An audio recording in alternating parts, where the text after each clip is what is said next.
Hopefully my dog don't bust in the room. All right, we good to go. What's going on, fellas? What's going on? How y'all feeling? Going on. Oh, What sir. up, Good. bro? Hey. Good, good. Out here stretching his bandwidth with all of y'all on this Wi-Fi. What's up? What's up? Let's uh, let's hope we don't get timed out on this joint. But nah, man. Welcome everybody. Welcome everybody to the official book launch for I Love You, Letters of Love from Black Men to Black Boys. How's my audio sound, y'all? It's a Sound little good. echoey, but it's good. Yeah, I think we gotta go on mute unless we talking. Maybe might help. I'll go on mute. Gotcha. All right, cool. Because I sound like a little bit of echo, but I wasn't sure. Oh yeah, it worked perfect when y'all put it on mute. I don't know what that's all about, but either way, today has been incredible. It's the official launch of I Love You, Letters of Love from Black Men to Black Boys. Myself and 12 other very prominent, successful, incredible, creative, talented Black men all came together to put this project together, man. We started probably back when the pandemic started. Now I think about it, it was about March. Did I reach out to y'all March, February, March, something like that? Yeah, it was about March for me. Yeah, it's about March. Wow, man. To think that we've been working on this since then and we finally got this thing out is incredible. And it's been a journey, man. It's been a journey since from the time I asked all of you to be a part of this project to now where we're officially launching this thing and people are going to be getting it in their hands and being able to read the letters that each and every one of you have written, the words that you penned down, where you were mentally, all those different things. They're going to be able to receive that. And to me, that's huge, man. So I just want to say congratulations to all of you. You know what I'm saying? Congratulate y'all for being a part of this and executing on, what you said you were going to do. So huge. As much as people have been saying congratulations to me, I obviously didn't do this alone. So I want to say congratulations to all of you as well. As I add my brother Daryl in here.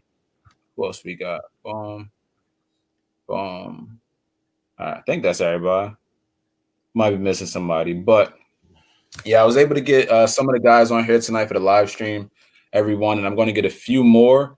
I was able to get, as you can see, Christian, Ruben, Ricardo, Daryl, got my guy Ryan on here, Tone, Mike, and we got my boy Ty about to join us now. He jumped out the live stream for a quick second, but first and foremost, before we jump into anything, real quick mental health check-in. I got to do that always. How y'all feeling? Like, what's going on mentally? Everything going on. It's holiday season. Thanksgiving ain't the same. People getting sick. I know I was just really sick.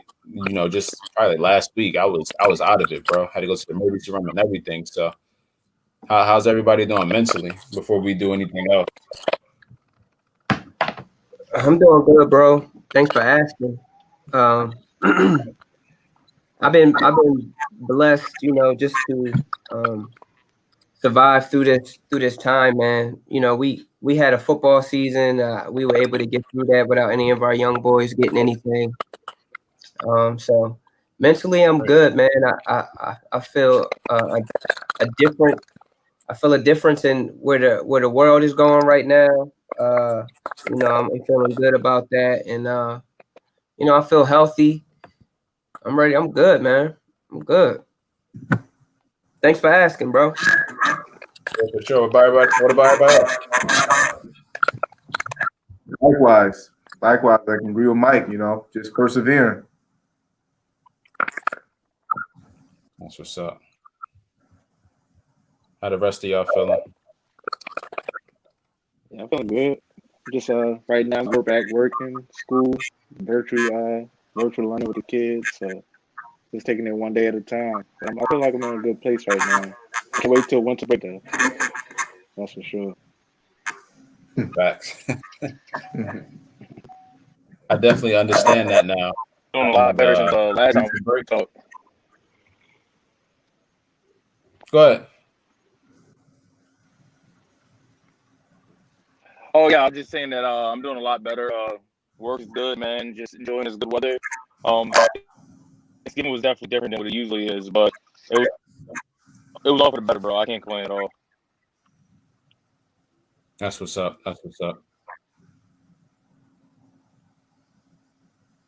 Also, I wanted to introduce, because he wasn't on any of the previous live streams, my guy Ryan. He's the one that actually did the cover photo for the book.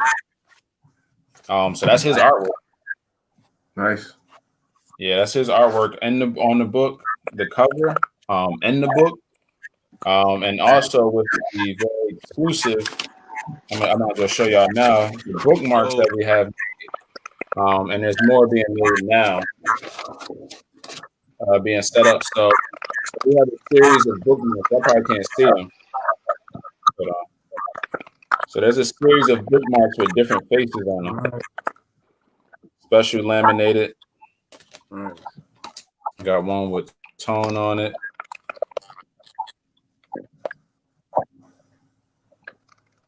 And they're all like custom bookmarks, specially made. Got one my guy Mike on it.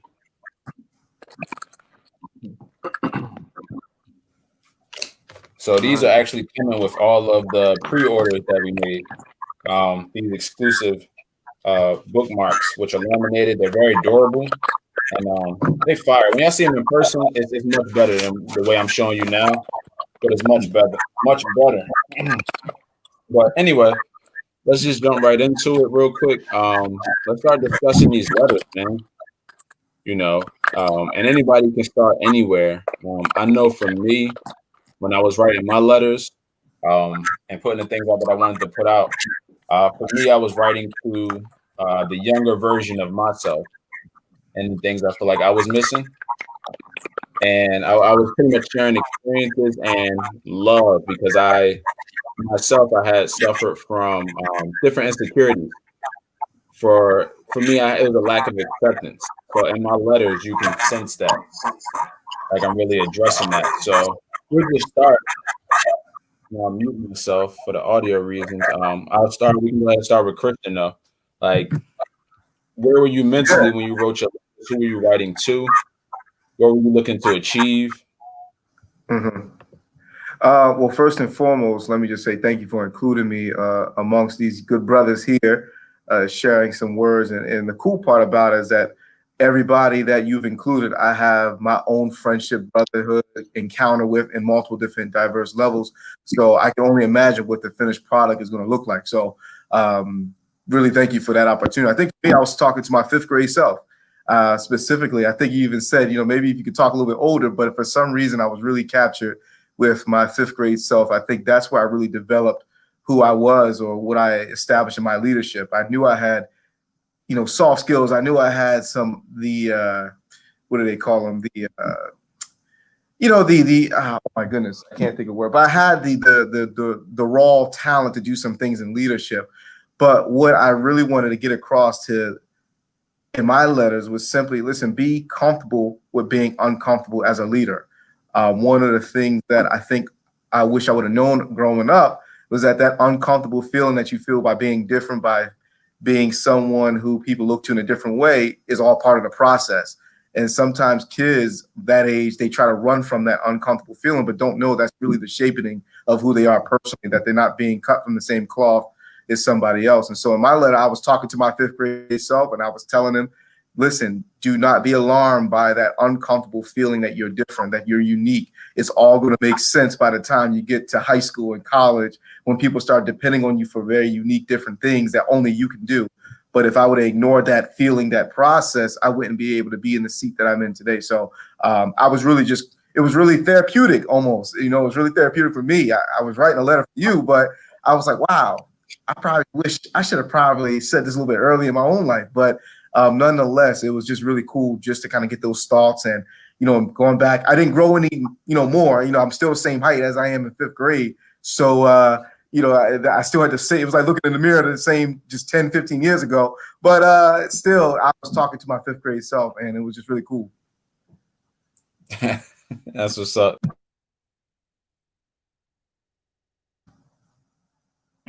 I think he left. Yeah. I think he got He knocked said out. if he disappears, we I, gotta keep it yeah, going. I'm gonna go to I'm So gonna go next, and then we go to Ricardo. I guess we can yeah, go go ahead, around. bro. Then Go ahead. Ricardo can go next. Yeah. Yeah, I'm the Christian. Like I was right into my younger self as well. As I grow older, I realize like a lot of things that are done in our community and to our youth have been done intentionally. And I think we have to realize that. So writing this book was a way for us to intentionally have efforts to undo those things that have been done to our younger selves, that are being done right now in our communities to this day. And I know everybody here has their own thing going on where they're like hands on with the youth and they're helping out. So I was just so happy to be a part of it and just to be able to reach back to those young men, to my younger self, and give them the knowledge that I wish I would have had at that time.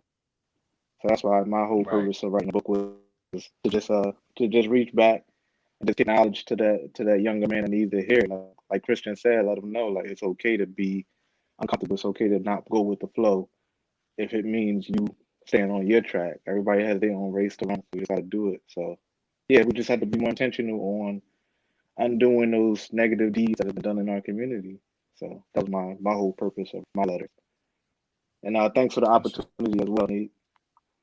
No, absolutely, absolutely. I feel like I missed a lot when I got kicked out, but you gotta love it, right? Right. We This is definitely raw, keep y'all. going. Like it is what it is. Raw and transparent in this joint. Hey, look, sometimes internet be wilding. Don't blame me, blame Comcast. I don't know. I pay my bills. Anyway. You upset? Go ahead, y'all. Go ahead, jump into a little bit I guess about your letters, what you were aiming to do. I have an idea of who you may have been talking to, obviously, but you know it best. Yeah, so everybody can Yes, hear me sir. fine, right? All right, perfect. So I actually wrote, I think it was 3 short letters to actual, young men that were in my group. Of course, I didn't use their names. I run a mentoring program Fridays, Friday, and I was thinking about 3 young men in the group that are at like real, I guess, transitional places, in their life. One was new coming into the group and trying to kind of like find his way. So the letter encouraging him kind of like, stick to it. It's gonna open up and it's gonna develop for you. One was on a college path, made some mistakes, and is no longer in college, and is kind of in the as the old folks say, he's kind of in the wilderness right now. He's in the wilderness space. He's kind of wandering a little bit. So just letters to these young men that were like really personal, but can apply to a lot of people in different stages in their lives. But it was when it comes to writing for me, this is my second chance to contribute to an anthology style book. And the motivations are always different. It's actually hard for me to start. And sometimes I run into issues even in the middle while I'm writing. So I figured the easiest way for me to go was to just like pick real people and write to them. And so those were the aim of my letters. And they were literally written to young men in the group currently, or, going through different phases after kind of graduating and moving up. So that was my motivation. And it was really, I don't know. I challenged the group because I know a couple of young men in the group they pre-ordered, they bought books, you know what I mean? So they were active early on, and they were encouraged again to make sure they purchased and then try to maybe try to figure out who the letters are to, but I'll never tell, of course. But it was a good experience for me because I was able to kind of think through how I want to talk to and like continue to mentor these guys at the time, because they were heavy on my heart, so that's why I specifically chose to write to them, but also trying to keep them focused and keep them, especially the guy that's a little older, to not get into the pressures of other things. So having a chance to think through what I wanted to write, really put it down on paper, we will then actually go turn that into a real life conversation with them. So it was really, it was actually a tool for myself. That's heavy. That's heavy. That's what's up, though. I'm excited for them to read it, man. Whoever that was that got it, I'm really excited for them to read it. I think that's powerful, being that you mentor them and they go through your program and you're helping them grow and develop, and they get to read your actual words. I think that's powerful. And to me, that's some transformational stuff. I'm gonna move on to my man Mike, the superstar out here. What's Yeah, going on, right. Mike? Come on, man. uh, Man, first, Nate, I already expressed my feelings for you, man. Just include me on this journey, because this is something that I've never done before. So I mean, you thinking that I was worthy enough to be a part of this, it was a blessing, man. So I thank you for hitting me up and talking me into it. Because at first I was like, nah, I'm good, but you kept on me, man. So I appreciate it. Appreciate the pressure, man. It was good. For me, writing my letters, it was a little different angle that I took. Me being just mentoring young men for years, my letters were, I basically chose, I can't remember how many I wrote. I think it was like 5 or something like that. I chose 5 different topics that I thought was most important for a young man to know right now and to understand. So I chose those 5 topics, and then I just basically wrote to a young man or a young woman. You know what I'm saying? I just opened it up and was hoping that I would be like somebody reading this at that age. You know what I'm saying? Like a young man around like 17, 18. I grew up without my father in the house, so it was a lot of things that I was doing where I didn't have a man to guide me. You know what I'm saying? So my life could have went a total different way if I had somebody in my life just saying, not saying I was a bad kid. I was far from that. But, it's just decisions. I mean, you could be a real good kid and make a bad decision. You know what I mean? So that's the type of lifestyle that I lived. I was never in trouble or anything like that, but I did make some bad decisions. And I was writing, hoping that, a young person like me growing up without a father in his life, growing up having his mom basically raise him, just some of the questions that I would have and some of the answers that I was looking for back then, just hoping that somebody who listened was in my shoes and would, hopefully get something out of it. So that was kind of like my lane that I did. I just tried to figure out, like, right now, what do I think is the most important things a young man needs to know right now? And then I just went off of that. That's what's up. When you said that, I think about I don't know if y'all seen it. It was on Facebook or Instagram. I cannot remember for whatever reason. But this guy, right? He just had opened a store in Philly, and he just had opened this store, and these 2 like young black boys, broke into the store or whatever, and vandalized, tried to steal some stuff, or whatever. And he had put on Facebook. I want to say it was Facebook. He put on there and was like, "Hey, anybody know who these dudes are? I'm looking for them." And in my mind, I was thinking like, "Oh, he's looking for them so he can, get some revenge, get them locked up, whatever it was." But instead of doing that, he offered them a job opportunity. He's like, "Yo, if y'all know them, tell them I'm looking for them. I have a job for them." And to me, that was huge, man. And granted, they were wrong. They were stealing. They knew they were wrong. But it's almost like he saw himself, right?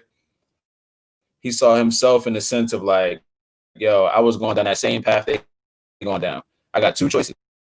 I can call the cops and they out of here, or I can really help them during this time and provide them with opportunity so they can make better decisions. And for me, that was huge. And made me think about when you were talking, that's literally what I was thinking about.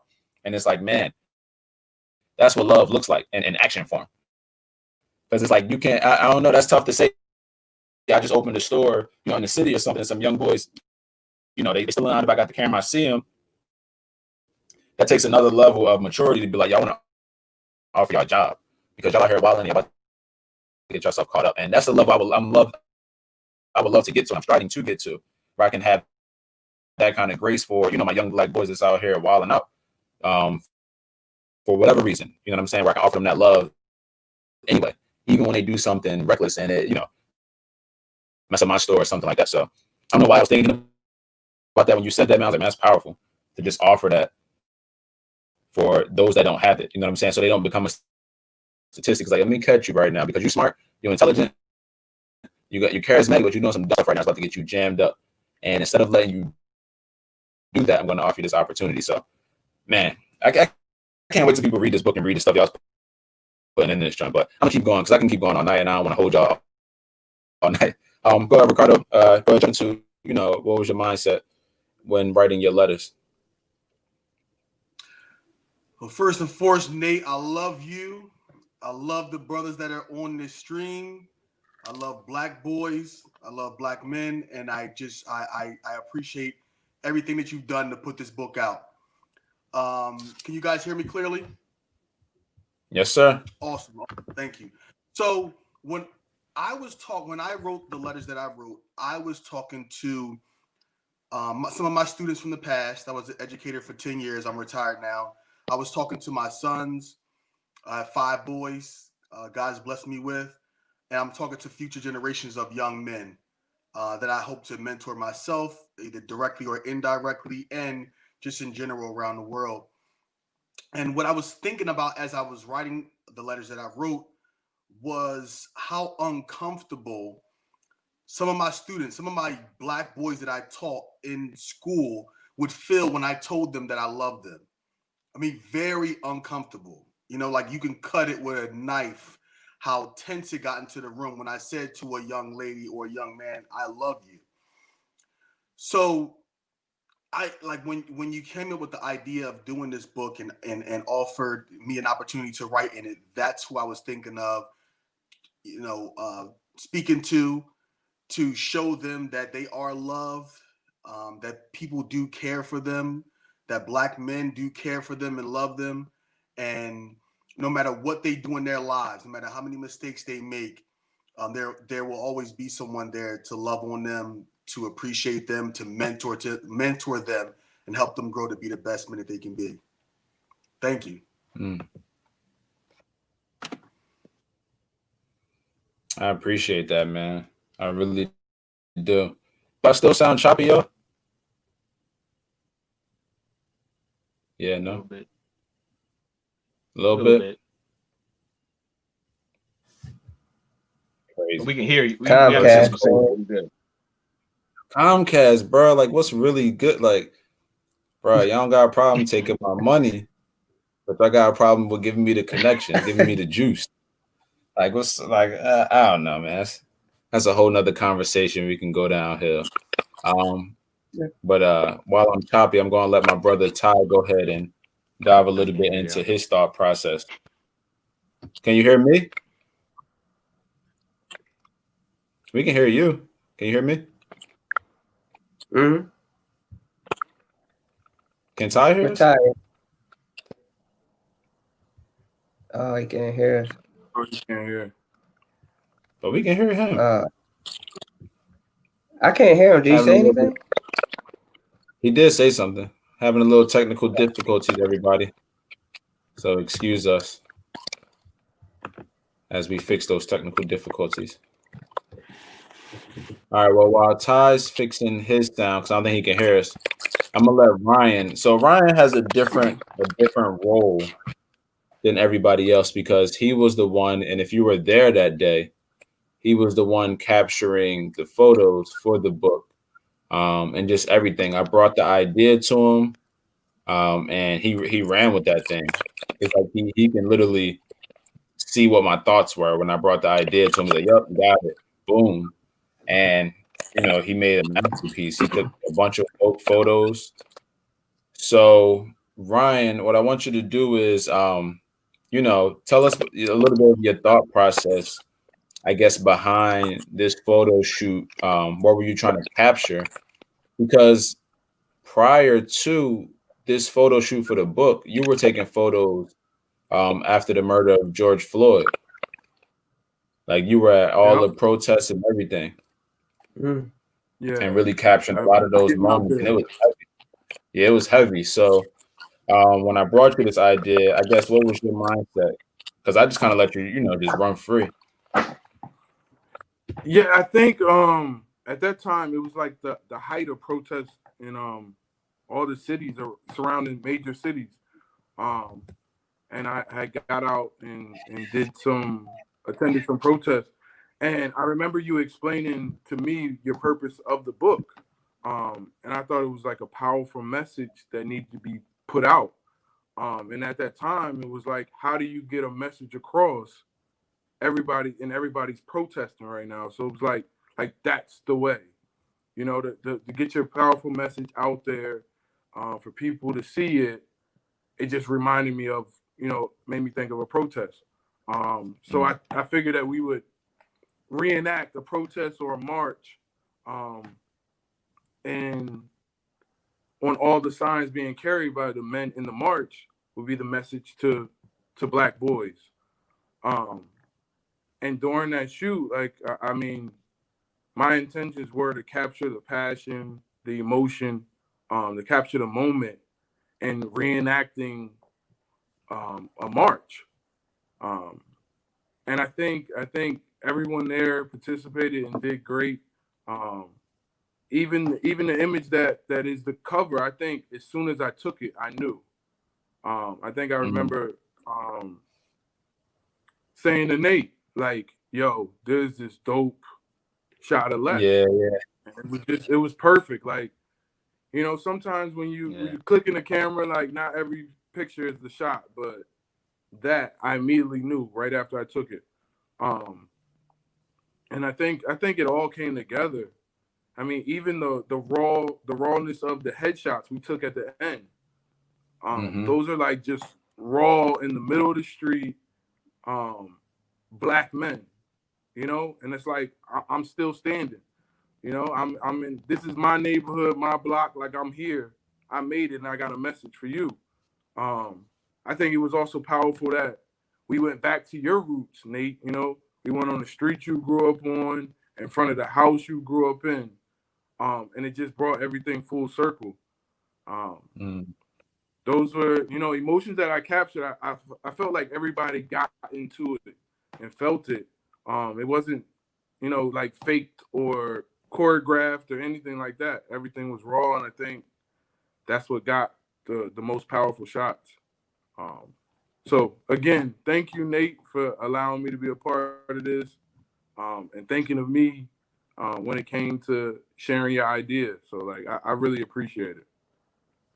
Yeah, nah, man. Thank you for your willingness, man. And it was raw. I remember at one point we was out there, some random dude just like came out the house or something. Yeah, was, like watching. Yeah. Yeah, I think he was screaming with us too. Like he was chanting with us and everything. He thought we was really at something. Like, yo, what's going on right now? Your son on this block? Okay, let me come outside real quick. I see some Black men. Let me come out real quick. So, it turned out great, man. And the passion behind the cover, and the fact I'm not even in the cover. I was like, bro, I don't care about being in the cover. It's not. This ain't even about me. And when I saw that image, man, I was like, yeah. I went right on with you. Like, yeah, that's the one. That's the one that's going to grab people's attention. And it sums up the energy that's in each one of your letters, like combined in this photo right here. It sums up the energy and the urgency. So I'm really excited about that, man. And just everything else you did that day, man. It was a great day. I felt drained. Like I was really at a protest like all day. It was crazy. Yeah. Like I was like drained afterwards. I'm going to lay down. But it was amazing, man. And to think we went from that to this to whatever's next is incredible, man. So that's huge, man. I'm super grateful that you was able to make it out that day. Super grateful, man. We got some great content that's going to really bless some people. I'm going to let Ty go into his. If Ty can hear us, can you hear us, Ty? Now I can hear you guys. Can you hear me? Yes, sir. Go ahead, brother. We're going right. Cool. First and foremost, just thank you so much, Nate. Like everyone's saying, for just being part of this project. Yeah, I'm completely humbled and honored. This is a full circle moment for me because I know at the age of like 18 or 19, I read a book with a similar platform that kind of changed my life and my whole perspective and helped catapult me into where I'm at right now. So to be a part of a book where I am writing letters to young Black men is definitely a full circle moment. And I pray that, you know, some young man is blessed by what we've all put in a book. And then also just grateful to be surrounded by such great company of Black men. So So yeah, just thank you for that. And the letters that I wrote were directed to the many different personalities that I worked with in the Covenant House, and come across in my years as a mentor. There's some echoing. Can you guys hear me still? Mm-hmm. Okay, cool. Yeah. So I wrote letters to those personalities that kind of stuck out for me over the years, and I wrote to the young men. The personalities that stuck out were the ones who needed to be held accountable, the ones who have been forgotten and shunned away, and the ones who are angry. Those are some personalities that really stuck out to me, and I wanted to talk directly to them. And I feel like I got the point across in those letters, but that was my audience for me, and I'm just hoping that it touches someone. This is those young black men out there. So thank you again, Nate. I appreciate it. Yeah, no, thank y'all. And definitely thank you, bro. Hey, Nate. A little bit. Go ahead, bro. Can I just say something? Just kind of piggyback off of Ty. Yeah. I think what I'm grateful for that you included us all in to do, because you forced us to really go back and revisit some things, whether they were good or bad things. But Ty, actually, him and I, we had a great conversation yesterday, and I won't talk about what we talked about, Ty, but we had a good conversation where it forced me and him to go back and really address some things that may have been uncomfortable, may have been something that we probably didn't want to talk about. But in that moment of us addressing it, we were able to kind of heal some things, not with us, but with just our own childhood, our past. Then I think what I'm really looking forward to, this book is going to be great for the people that read it. But I think us as a collective of men that have been successful in different ways, we really opened up. And so I think that's going to be very much therapeutic for us, because we don't, like you said, I love how you started off with, let's do a wellness check. We don't do that often. And sometimes the greatest way to do a wellness check is to force yourself to talk about things that you were trying to forget, even though you found success in other areas. So I just wanted to piggyback off of that, because Ty and I had that great moment yesterday, and we were just talking, we were busting it up. And in that moment for 45 minutes, we didn't realize we were really just having a real great, deep conversation about something that was going to help us in our marriages and in our personal lives. So I just want to say, it was foresightful on you, Nate, to kind of bring us all together collectively so that we can kind of put out a product for the rest of the world, but also a product for us individually. Yeah. That's huge, man. And that was one of the things I was thinking about. I would say shortly after I asked everyone to write and you guys actually started submitting stuff to me, I was like, oh, this is going to be a healing journey for a lot of us, whatever we may be going through, because now you have to sit, think, almost dwell on some certain thoughts to open up, because you can't necessarily give out that type of love if you're not transparent and open to receiving it and gaining the healing that you need to properly. The way I wrote these letters, there's no way you couldn't have written this without receiving some type of healing or some type of love some way. Like, I've read through these. It's not that you're not that creative. I mean, I'm joking. I'm joking. But nah, the stuff I was reading, I was like, oh, these is dudes that really went through some stuff, did some soul searching, gained some healing, and now they're able to express themselves in a way that's incredible, right? And now what that's going to do is it's going to pass on to whoever reads these letters, whether it's another young man, whether it's a teenager, whether it's a grown man, whoever it is, they're going to be able to sense that love and that transparency. So I guess I want to ask like 2 more questions and I'll let us get up out of here, just because I want to keep it short tonight.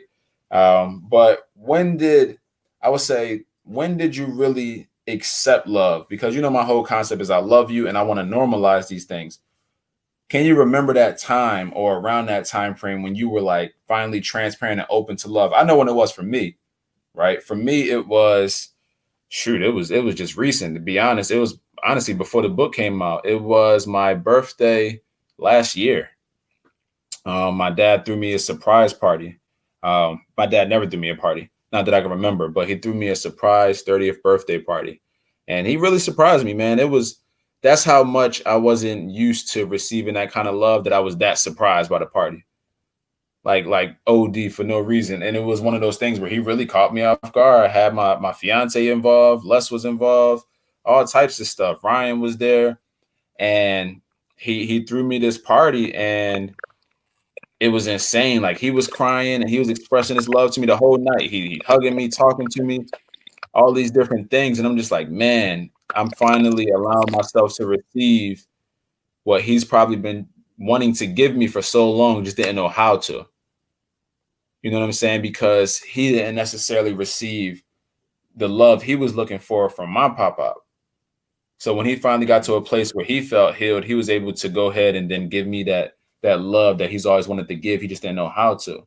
And it was a moment for us, man. It was a real moment. This was literally last December, almost a year. And it was like, man, that was a real moment when things kind of just came together for me. Like, I wasn't walking around moping or anything like that or upset, but it was definitely like a healing moment within all of that, where I was like, yo, it felt like I had this heavy backpack on with just bricks in it. I finally got to take it off.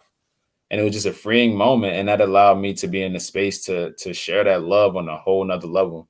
Because I've always been a grateful type of guy that just spread positive energy, but it went to a whole nother level after that experience. So that was long-winded, but I want to know from y'all, do you remember that time or that moment or that experience when you allowed yourself to be open to receiving love, so you were able to give it back out to other people, especially other men? You was able to give that type of affection and love to other men and be transparent. Yeah, anybody can go.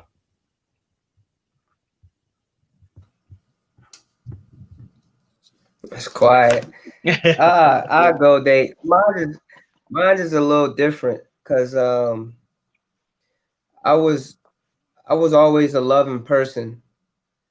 And I was always I was never afraid to show it. You know what I mean? Even the times when I did spend with my dad, it wasn't a lot, but it was enough. You know how you do the summer thing or weekend, every other weekend type stuff like that. Like, he would always hug and kiss me and stuff like that. I had uncles who showed love, so it was never something that was weird for me or something that I felt uncomfortable about.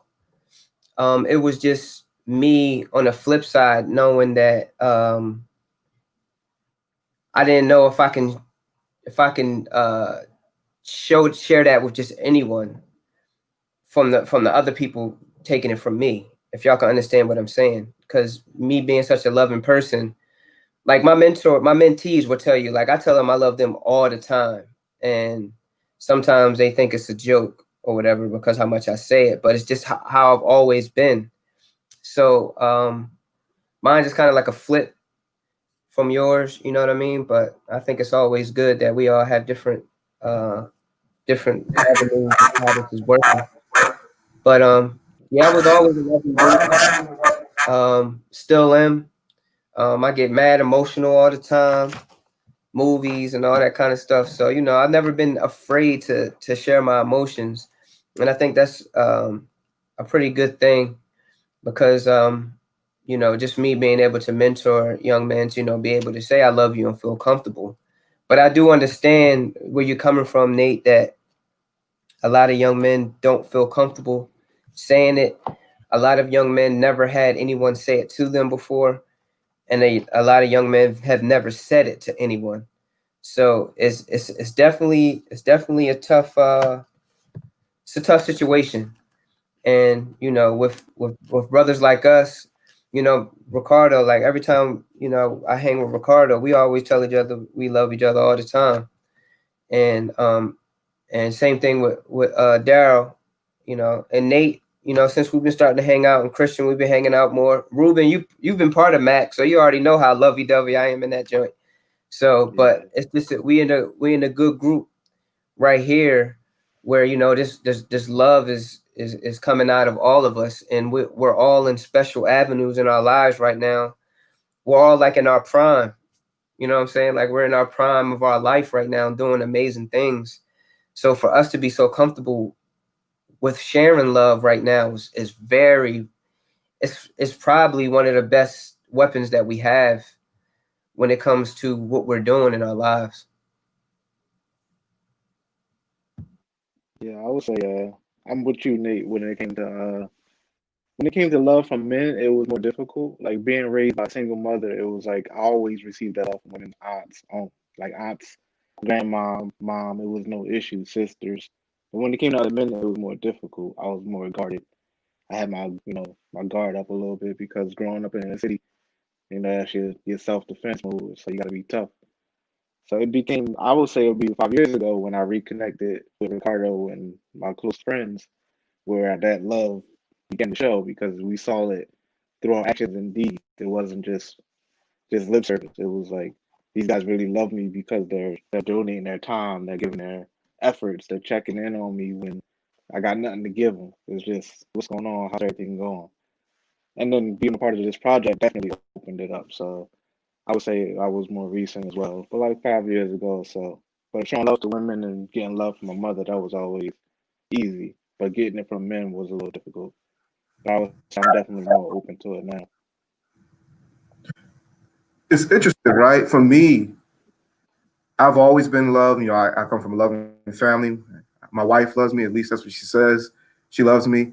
But when my children first started telling me they love me, it hit different because these were babies who had no other concept of love but what I was giving them. And so when they started to say things at 3, 4 years old, I love you, that hit different for me. And I think that's when I've been able to really receive love because it was coming from somebody that I produced, that I taught how to love, and it was giving it back to me. And so, yeah, I was always loved as a kid. My dad came, like Mike, my dad would always kiss me on my forehead, come in the middle of the night, I love you. And I'd be like, what's wrong with this dude, right? My mom, she would do the same thing.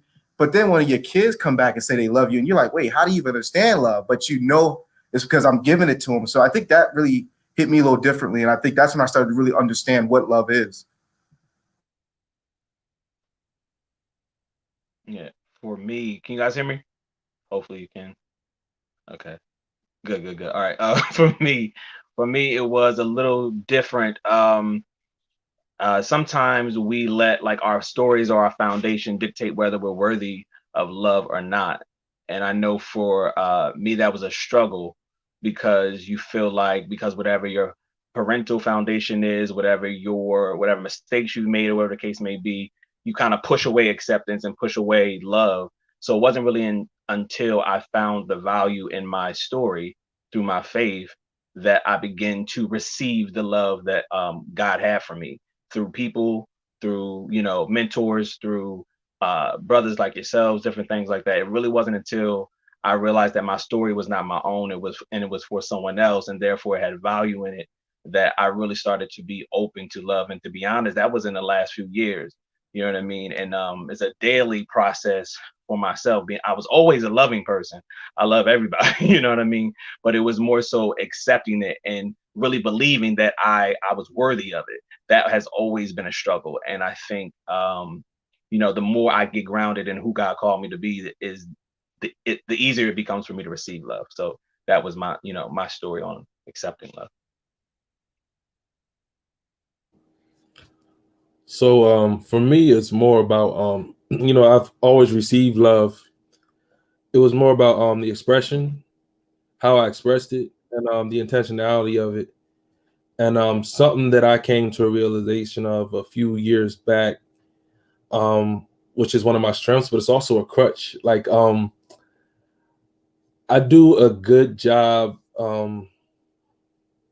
with showing love to in the mentor role, but I don't do as well with peers and maintaining friendships. I don't. I'm not always the friend that reaches out. I'm not always the friend that's checking in. Like, I remember, like, let me call so and so. It's been a while. Let's talk to somebody. Like, and I'll do it, but it's not consistent. But to where it comes from, where it comes to these younger men, they're constantly on my mind, constantly on my heart. I'm constantly praying for them, constantly checking in. It's much easier for me to show that an expression in the mentor role. And I think it's a direct relationship to my relationship with my father, and who was such a dominant figure in my life. And I learned what love from a man was through him, but it was always father to son. So I saw a very clear picture of what that was. And I think it also is impacted by the way I view God as a father to son. So I've seen that clearly, so I'm able to give it clearly. But I'll be the first to admit I struggle with peer relationships, and not that I don't tell my friends I love them, because I do, but I mean as far as how you express it and show with your actions in different ways. It's kind of been a struggle for me, and I'm not going to put it on any type of crutch. Maybe I got social this and all that kind of social anxiety. I'm not even going to make it something that it's not. It's just something that's become real to me as I've gotten older.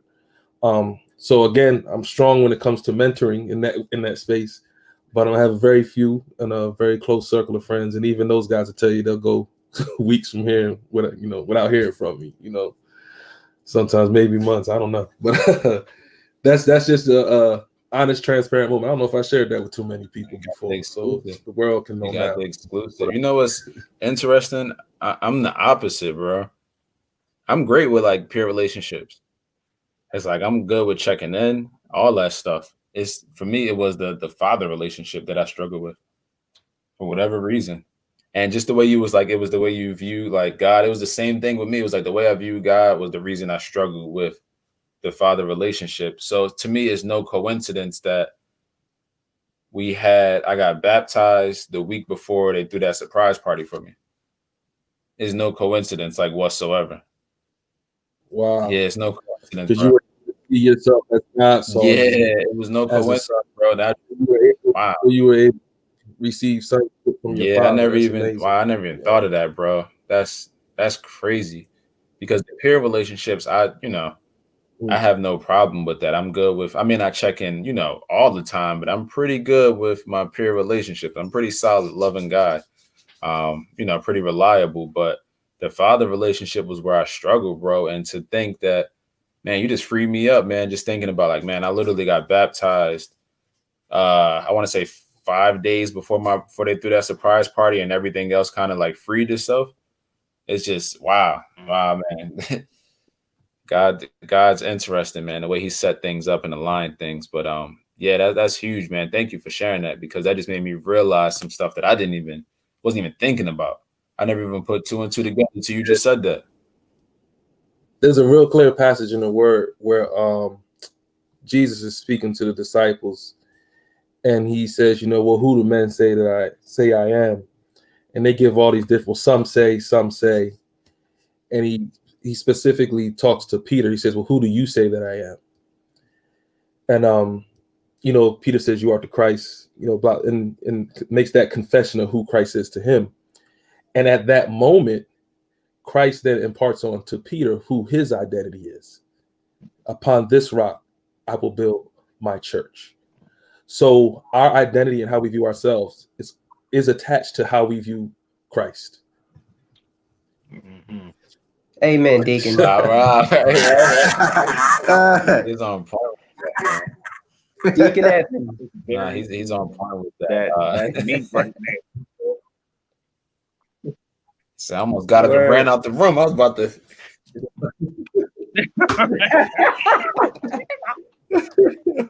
I've held on to that for a long time, man. That's one of the things that really keeps me anchored. You know what I mean? And keeping that correct posture when it comes to a Savior and that correct view and relationship, it helps me. It keeps me centered and grounded who I am. But I got to know who He is.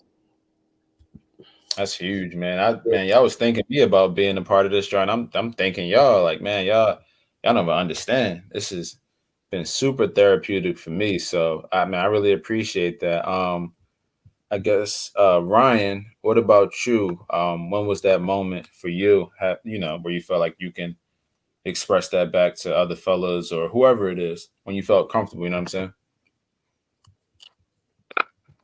saying? So I'll be honest. Like I had a super loving mother. My father wasn't really around, and like I always had the ability of like showing love, but never really expressed it. Like nothing verbal. The verbal "I love you," and I'm not sure why. Like, you know, maybe I just struggled like communicating it. But I think it changed a lot when I lost my mother. So I lost my mother Christmas morning, 2012. Um, but it always brings you, like, when I think about that situation, I'm so glad that the last day that I was able to speak to her, the last words I said to her was, "I love you."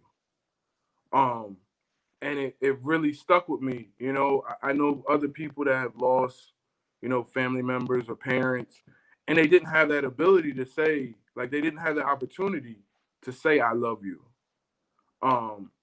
And it really stuck out because I don't know why. It wasn't like every time we departed from each other, we said, "I love you." That wasn't something that was like the norm. Um, and she was going to a routine, you know, doctor's appointment, and I told her I loved her, you know. So after that, my mind just switched to like love in the moment, like love now, understand, be okay with it. If you feel that you love someone, let them know, you know, because you don't know when your last opportunity, you know, when that day will come. So that's when it switched for me, really.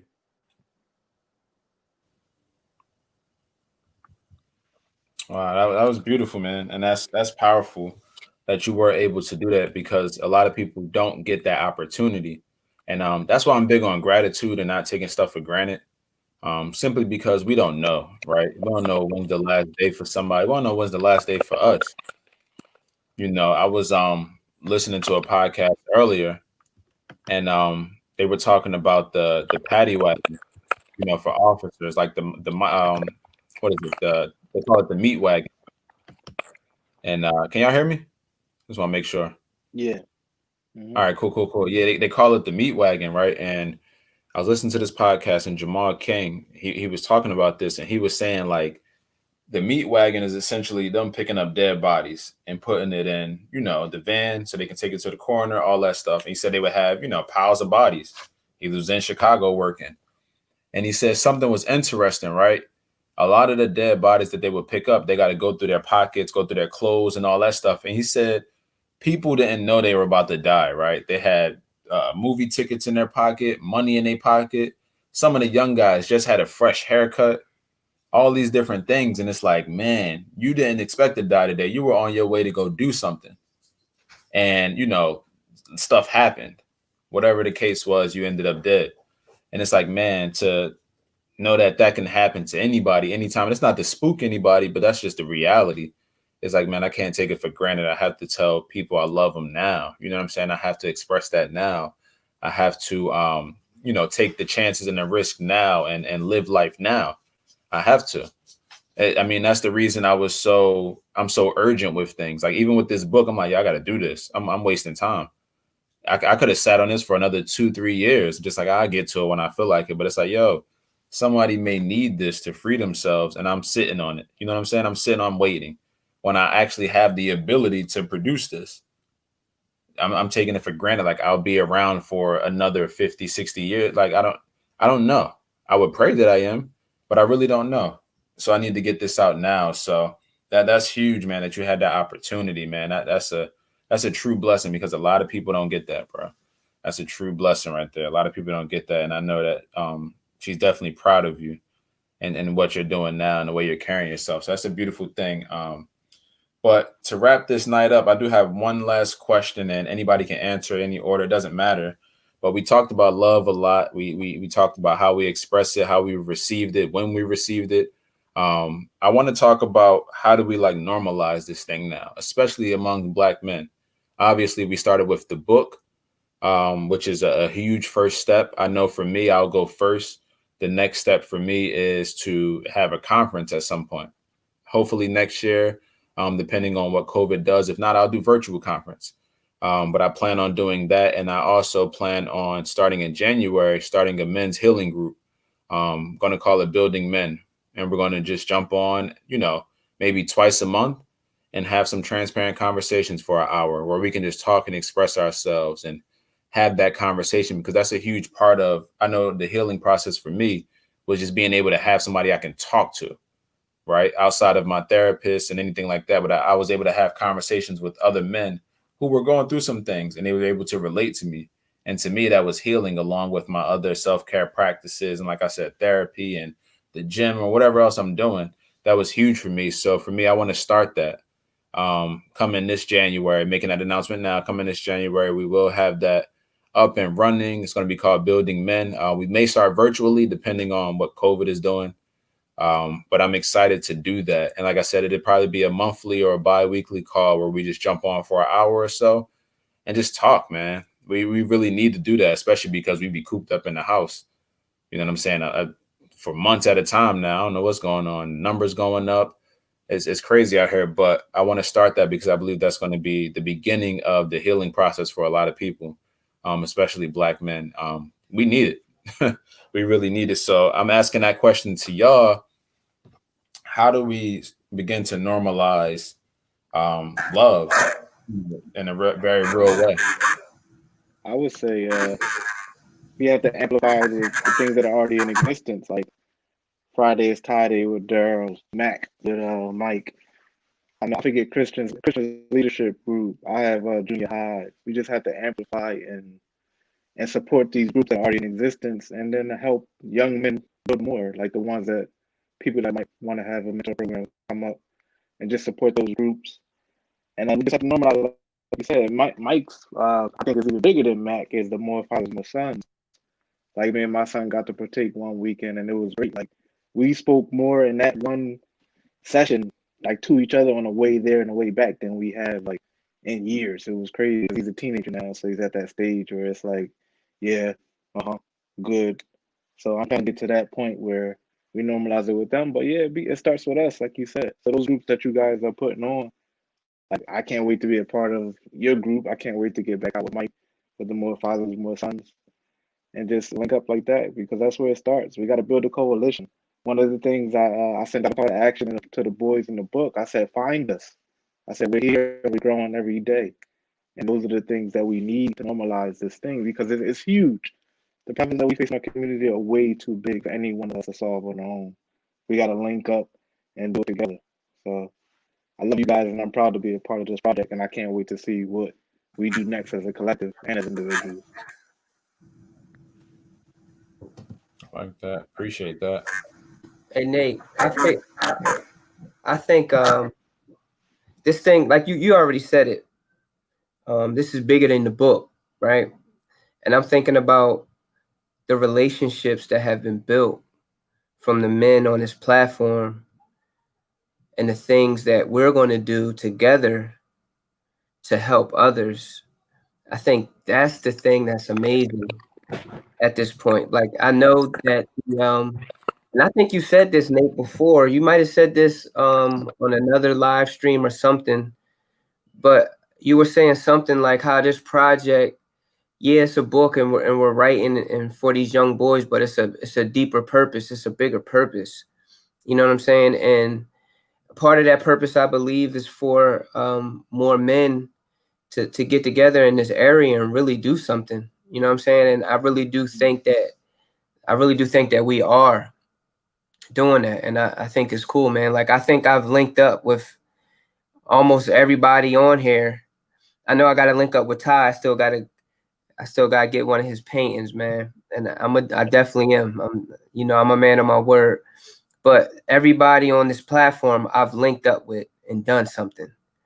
You know what I'm saying? So, and that's the dope thing, because a lot of you I didn't know until I was really linking up with Nate and moving forward. You know what I'm saying? So I think it's dope that, we already are starting the movement of normalizing of this love thing. You know what I'm saying? And I think like all the groups that we have, like Ruben said, and I'm glad you said that, Rube, because man, I've been really, this is a mental thing that Nate was talking about earlier that's really been bothering me. The fact that I'm a relationship guy. I'm more of a being in the room with you type guy. And my my groups that I have, my MAC group, my More Fathers, More Sons group, like I haven't been able to really meet, you know what I'm saying, because of all the restrictions right now. And that's been really messing me up, man. Like it's been really hurting me bad because my MAC guys, I can't really put my hands on them the way I want to. Not that I'm gonna hurt them or nothing, but like, you know, young men be slacking. You know what I mean? They doing what they doing, you know what I'm saying? So when we on campus, I run them down. Like I'll go to their classroom. I know where they hang out at. I'm in there like, yo, why you not in class? It's hard to do that over a Zoom call. You know what I'm saying? And to try to get the More Fathers, More Sons thing on the Zoom call, it's just not the same. So my main thing is I think that the way that we are going to continue normalizing this thing is building these relationships that we're doing. And just these few men that we have in this circle right now, we're doing so much. And I just want all of us to remember and understand what we're doing, because every one of us, we do a lot. We do so much. And I think it's at some point in our lives, we need to sit back. And I had this conversation with Daryl not too long ago. Like, we need to sit back and really realize like what we're doing and the changes that we're making. Not to sit back and be like, yo, I'm doing this, I'm doing that. Nah, that's not what I'm saying. Like, just look where God took us. Like, look who we were and look where we were at. Look what we went through. And now look what God has said. Okay, now I want you to do this and do that. And like, a lot of people talk a lot, and I'm really not that type. Like, I don't really like to talk about this and that. And then there's the doer. Like, there's the talker and there's the doer. You know what I'm saying? And like, people in this room are straight doers. You know what I mean? So I'm proud to be a part of this group. Let's continue to hold each other accountable. Let's continue to link up and build these relationships, because that is the way that we're going to normalize this thing. Relationship is key. Relationships is key. If you build a relationship with these young men, these young women, or whoever we are in line with, whoever we are meeting with or connecting with, now we're doing something. Now barriers start coming off. Now walls start being knocked down. And now we're able to really interact and make a change. So that was mad long. I do know that, but I wanted to share that with you. My bad, Nate. I know you say you want to get off, man, but it get like that, man. Nah, I appreciate it, man. I'm glad you expressed all that, man. That's why I help somebody. I'm junior deacon. You just senior deacon. You the long-winded deacon. You got, man. I'll straight to the point with it. But nah, I think like everybody said, how do we normalize it? Is you got to demonstrate it. You know, it's a common thing. You know, and you hear a lot of people say, you know, in order to be a man, you need to be able to see a man. And I think to a great extent that's true, but it's not exclusively true, right? But I also believe that you need to see behaviors walked out in front of you and demonstrated. And you need to see love played out, healthy manners, whether it's, you know, husband, wife, male, female relationships, or just what that looks like and how you work with one another. So, you know, kind of what's already been said on this call, you know, both Mike and Ricardo have been overnight with my guys on, you know, buses, trips, hotels. You know, Christian and I connecting with our guys. I've connected with Ruben. You know, Ty and I actually go back a little further before I think Friday as Toddy even started, you know, with, you know, some of the kids I was working with in church, you know, through drama and performing arts. So I think seeing us together, working in the community, supporting each other, doing things in the same places, I think that is one example of how you show and demonstrate love, right? If Ricardo's having something, Ricardo's doing a fundraiser, Ricardo's having an event, and seeing us there, and then they turn around and Friday Tide is doing something and they see Ricardo there, I think the young man's like, okay. So that's love. Showing love is showing support, not shade, not hate. You know what I mean? Like that's what it is. So I think a demonstration of love is one way you normalize it. And it starts with those that are awake enough to actually do it, right? And those that are healed enough also to actually do it. There's a lot of people that may want to do it, but are still broken and still dealing with issues, so they're not able to really manifest and show. So I think that's one way we can normalize this, is to continue to be leaders with our actions. Yeah, I totally agree. I totally agree with everything everybody said. And I think also what's important, or in addition, or I think somebody probably already said it, but like being consistent and collaboration, like Daryl was saying, like it's so super important. Like Mike said, we've already on that path individually and collectively of, normalizing it. And then I also believe we should just declare that like the days of young boys not hearing I love you until they're 25, 30, 40 years old should be over. You know what I mean? If they come across us, they should know that they're loved.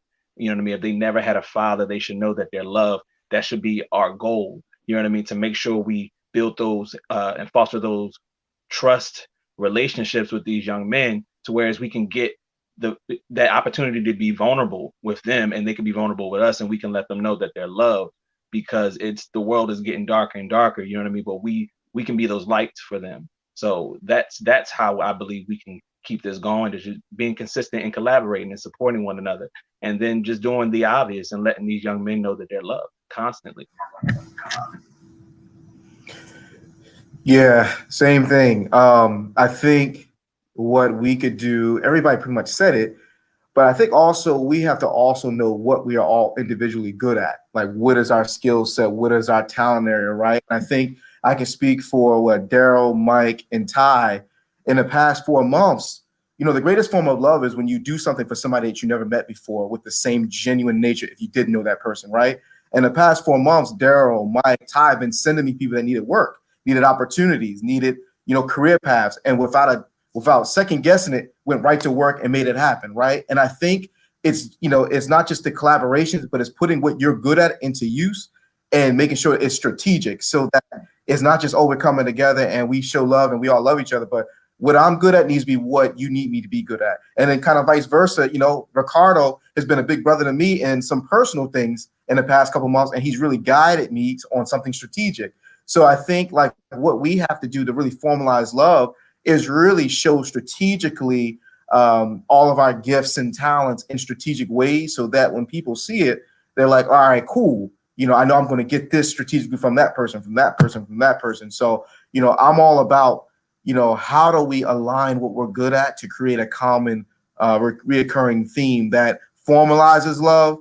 And Daryl knows I'll tell that story every day if I have to, about how I met Daryl in 6th grade and I made it my vow I was going to be like Daryl. And, I didn't get his height or any of that or his athletic ability, but I got something close to it because I'm on the same live stream with him. And my wife, she always says that to me, and I love my wife. She's always about, Christian, be strategic with your love. Like, don't just give it out, be strategic.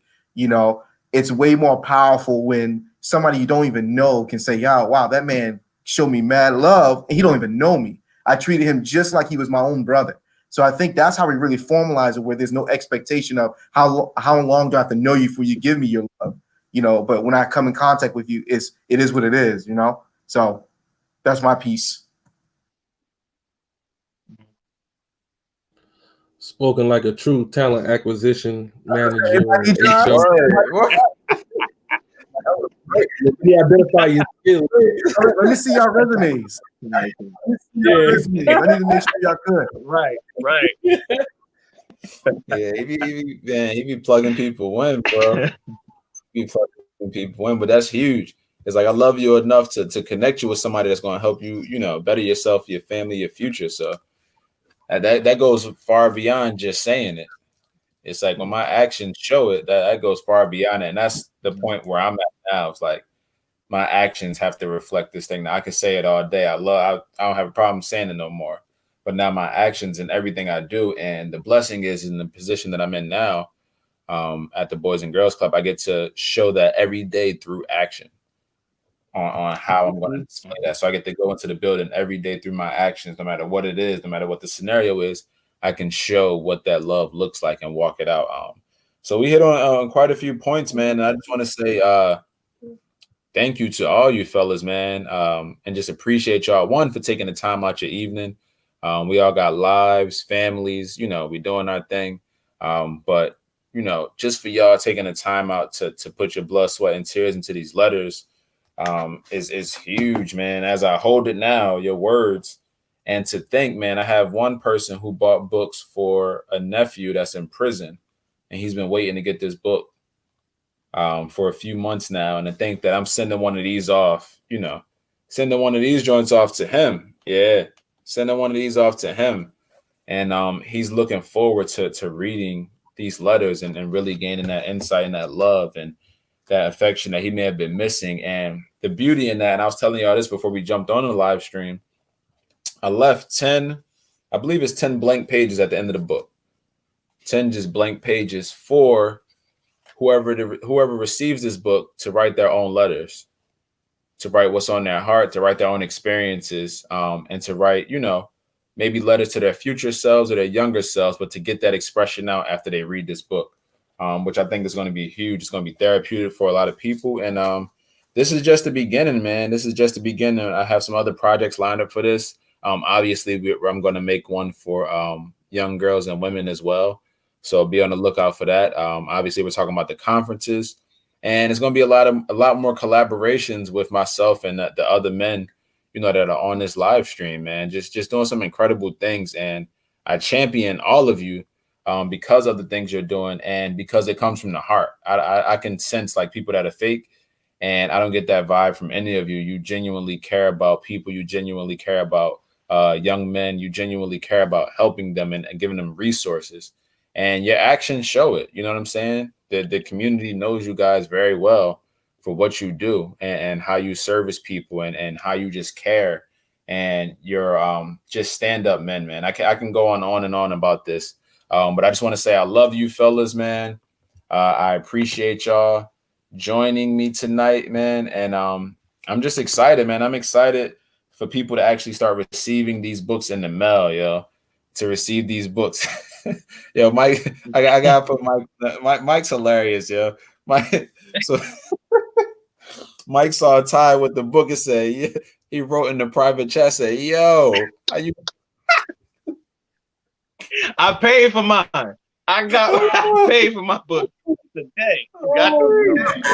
Wait, I need mine too. I thought maybe some declined. Money for this book. Nah, I got what happened was, right? I had to pay and I made the cover. Oh, okay. I got you, man. Ty, where's your address, bro? Nate. We're gonna show you some real love. Nate, I come to your crib and drop the cash off, man. I need that, bro. Ty, you don't have to put that in the stream like that, bro. You know what I mean? I ain't got one. He ordered 3. I was trying to advertise. Yeah, he was like, like 30 seconds. It wasn't even. He got a fiance, start acting brand new. That's what happened. And he held the specific spot where his picture was too. He was like, he moved it over so you couldn't see less. He was like, like, see me? That's what? Me. He said, see me on the cover, that's me. Yo. I'm done. Y'all hilarious, man. Not at all, guys. I don't know what you're talking about. Nah, man, I got y'all with the exclusives. I got some other stuff for y'all as well that you'll be getting, man. And everybody that joined us, everybody that's in the comments, man, I appreciate all of you. If you can, for me, just a real favor, please share this live stream. As I always say, we never know who these conversations can bless, who they can free up. I know some stuff freed me up just from hearing y'all all talk, especially Daryl. So you never know who this can bless. If you haven't already, please purchase your copy for yourself, for a young man, for a grown man, for any man, for anybody. Grab this book for the holiday season, man. A lot of y'all, you're going to be getting gifts for your kids and all that. Give them something that's a little more valuable than that by getting this book and really helping us with this mission of spreading positivity and loving on Black boys and really uplifting our community. And do so by going to www.iloveyoubooks.com and please grab your copy today. Grab 2. And look, even if you don't know any young men, just grab one and find one somewhere. Give it to them, man. I promise it's going to be a great decision, and they're going to truly be grateful for you doing that because of the value that's in his book. So I love y'all, man. Love you, fellas. I want y'all to have a blessed night. I'm about to go get my grub on and relax. And I'll talk with y'all soon, man. Hey, man, appreciate Love y'all too. Appreciate it. Be good, fellas. All right, fellas. Y'all have a good one. Be safe. Be All safe. Peace. Love you too, bro.